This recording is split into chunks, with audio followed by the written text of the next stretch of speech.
mula sa 4 Protect 1 na parang binalik yung Blacklist lineup sa Game 1, Lane Gods and the Architect Benedetta sa Games 2 and 3, the iconic Salisi Backdoor sa Game 5, tapos kung sino naghawak ng Kimi, siya talo.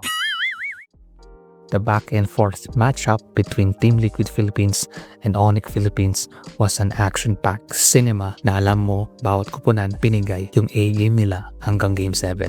Kaya panoorin mo ito hanggang sa huli para may pakita ko sa iyo yung 3 key takeaways sa MPL Philippines Season 15 playoffs between TLPH and Onyx PH.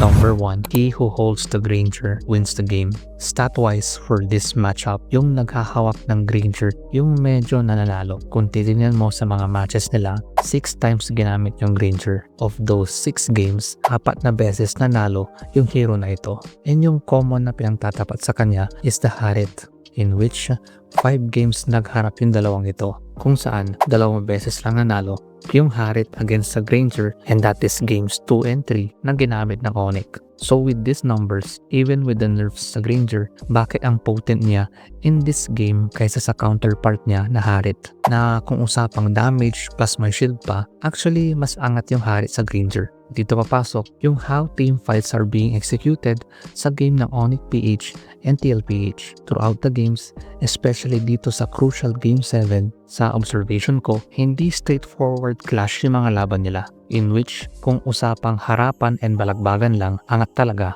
ang Harit.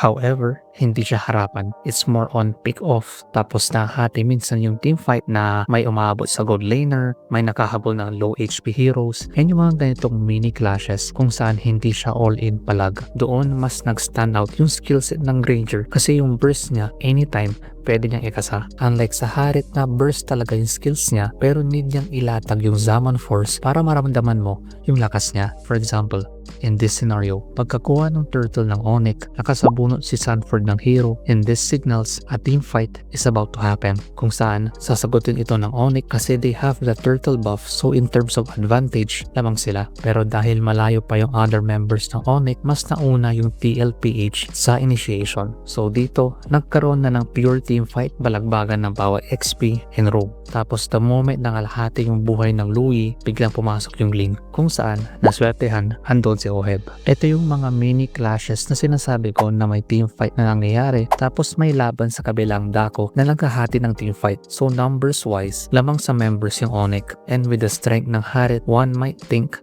na sa kanila na ito, pero doon papasok yung flexibility ng Granger in terms of burst. So, hindi makabigay ng damage si Oheb kasi nakatarget sa kanya yung Ling. Tapos napana pa siya, so wala talaga siyang may bibitaw. Pero that combination of escape maneuvers plus burst potential in any kinds of situation is one of the highlights bakit swak ang hero na ito sa laban ng Onyx and Liquid. Kung saan pag wala ng Zaman Force yung Harit, konting setup lang sa mga kasama ni Oheb, tapos tamang angles lang na mga burst, and it was a complete turnaround favoring Team Liquid Philippines. To burst in any kinds of situations is the name of the game, and yan yung something na wala sa Harit, kaya for some reason in this matchup mas maganda yung win rate ng Granger.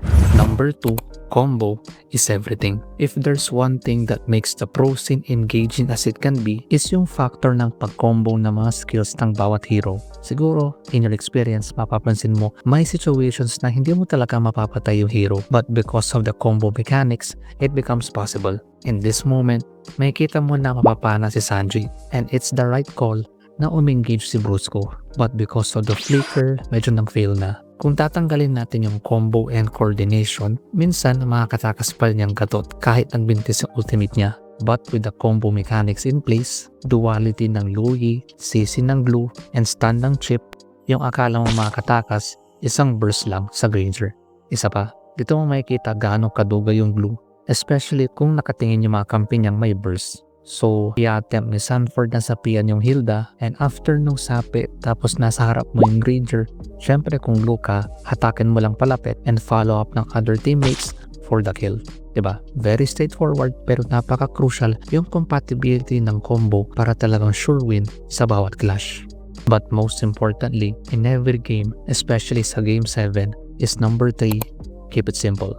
Minsan kung may rush ka or pressured moments, sometimes keeping it simple wins matches. In this game, makikita mo na majority ng heroes ng Liquid, hindi mo kailangan ng angulo, calculation, etc. More on pindot mo lang okay na. Unlike sa Onyx na while it's comfort pick, ang daming mechanics, angles na need mong tignan, saan ka dadash, saan ka set, etc.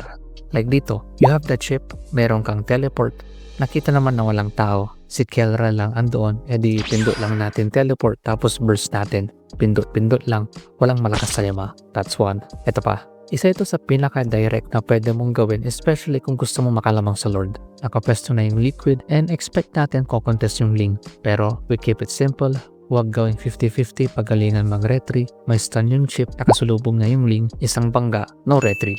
And finally, isa sa mga pinaka-simple and low-key na pwede mong gawin, nag-dashin yung Harit sa 4 tapos malayo makakasama niya. Whether that's intentional, misclick, high risk, high reward o kung ano man yan. Sa perspective siguro ng Team Liquid, pumasok yung malambot sa 4, so if you're TLPH, burst ka namin. It's more on keeping things simple sa Game 7 and the rest was history. Swaki analysis. Ito yung isa sa mga laro na kahit sino manalo, okay lang kasi alam mo parehas malakas, but still the better team won. Check mo tong video na ito. Bukod sa skills and combo synergy ng Liquid, I believe what makes them so good is their drafting mastery, especially back in their Echo days. Comment your thoughts below. Pakinggan natin yung mga yan.